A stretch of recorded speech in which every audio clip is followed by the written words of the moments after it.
जम्मू कश्मीर में सुरक्षा बलों को बड़ी कामयाबी मिली है। कश्मीर के शोपियां जिले में आईईडी बरामद हुआ। बम निरोधक दस्ते को मौके पर भेजा गया।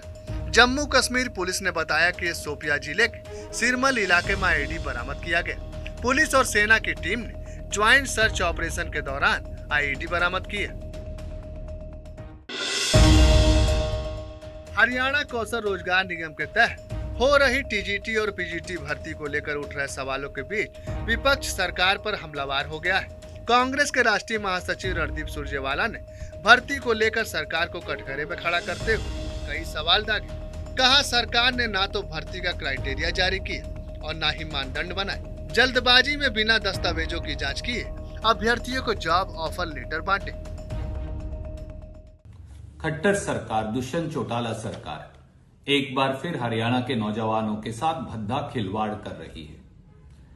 हरियाणा के सीएम ट्वीट करके झूठी वाहवाही लूट रहे हैं, परंतु पीजीटी और टीजीटी अध्यापकों की पोस्ट को कौशल निगम से भरकर, वो भी बगैर किसी क्राइटेरिया के, बगैर किसी मापदंड के, बगैर मेरिट को डिस्क्लोज किए, एक बार फिर इस पूरी भर्ती प्रक्रिया पर भी और नौजवानों के भविष्य पर भी प्रश्न चिन्ह खड़ा कर रखा है।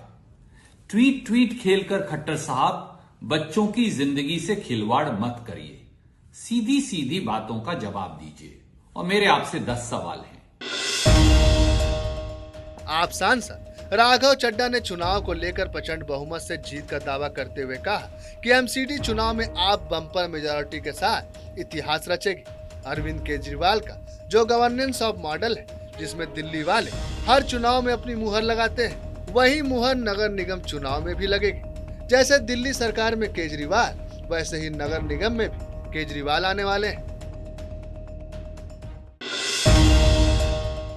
जम्मू कश्मीर में अक्सर आतंक से जुड़ी खबरें सामने आती हैं, जिसको लेकर केंद्रीय गृह सचिव अजय कुमार भल्ला के नेतृत्व में हाई लेवल बैठक बुलाई गई थी। बैठक में सुरक्षा की स्थिति को लेकर चर्चा हुई।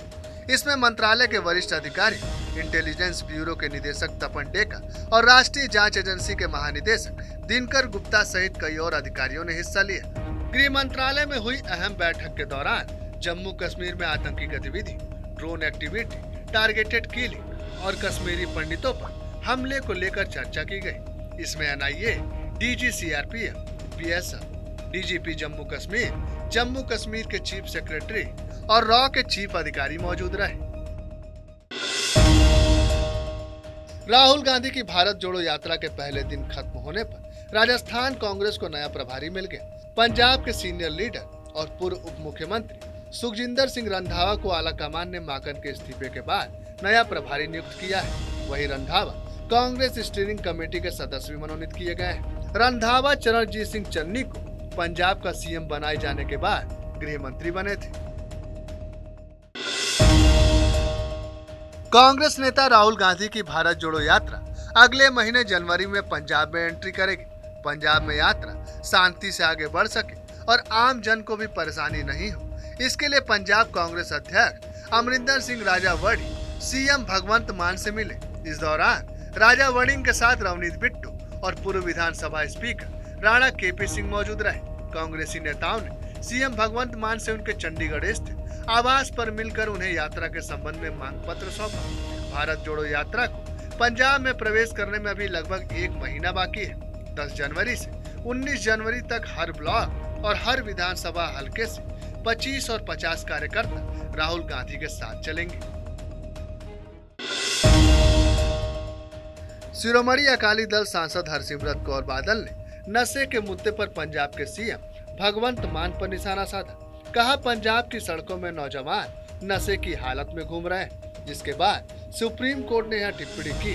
हिंदुस्तान के खिलाफ यह नार्को आतंकवाद एक गंभीर मुद्दा है। इसके साथ ही गैंगस्टर गोल्डी बरार के वायरल इंटरव्यू से भगवंत मान के दावे पर सवाल उठाया। बोले, गोल्डी बाहर से इंटरव्यू दे रहा है, सीएम मान सिर्फ फोटो की राजनीति के लिए पंजाब की जनता से झूठ बोल रहे हैं।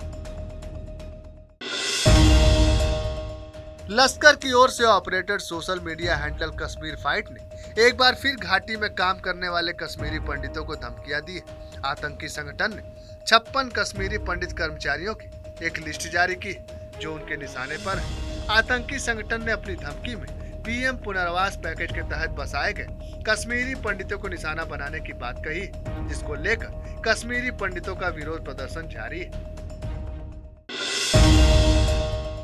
पीडीपी प्रमुख महबूबा मुफ्ती ने कश्मीरी पंडितों की सुरक्षा के मुद्दे को लेकर केंद्र सरकार पर निशाना साधा है। आतंकी संगठन लश्कर की तरफ से कश्मीरी पंडितों को मिल रहे थ्रेट लेटर पर मुफ्ती ने कहा कि अफसोस की बात है कि कश्मीरी पंडितों की जानकारी सरकारी दफ्तरों से लीक हो रही है। इसकी जिम्मेवार यहाँ की सरकार है। सरकार को जवाब देना चाहिए। सरकार कश्मीरी पंडितों को सुरक्षा देने में नाकाम हो गई है। इलेक्शन से आप पूछ सकते हैं कि इलेक्शन हो रहा है नहीं हो रहा है, मैं ऐसे कैसे बताऊं क्या हो रहा है। मैडम एक बार फिर कश्मीरी पंडितों को धमकी आमिर। अफसोस की बात है कि बीजेपी की सरकार मरकज में भी है, यहाँ भी है।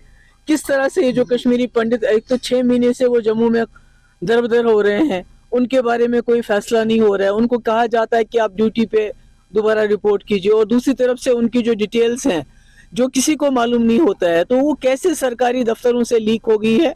इसकी जिम्मेवार जो है यहाँ की सरकार है। उनको जवाब देना चाहिए लोगों को कि कैसे कश्मीरी पंडितों की डिटेल्स जो है इस तरह लोगों के पास आ गई है और उनको धमकियां दी जा रही हैं। ये जो सरकार है ये पूरी तरह से नाकाम हो गई है कश्मीरी पंडितों की हिफाजत में, और सिर्फ उनको जो उनका जो दुख है, जो उनकी तकलीफ है, उसको एक्सप्लॉइट करती है, उसका इस्तेमाल करती है।